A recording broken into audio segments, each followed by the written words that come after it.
Me käisime täna Deep Work trennis.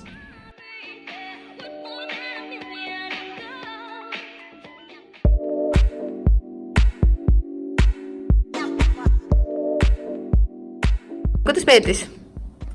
Trenn oli üliintensiivne, põhimõtteliselt kogu keha rasvapõletus, meeldis, natuke ehmatas ära, et see oli nii intensiivne, aga ma ei tea, minu arust super, teistele tüdrukutele meeldis vist veel rohkem. Ja minule meeldis väga, vanama painkookide pealt oli väga hea teha seda.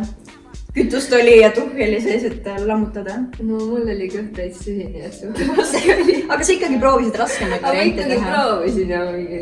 Said hakkama? Ja, et võttis korralikult higistama ja see oli hea, et seal sai nagu teha raskemaid ja kergemaid versioone, et siis kui isegi jaksanud seda raskemat versiooni teha, et siis said nagu enda tempos seda kergemat versiooni kui kaasa teha.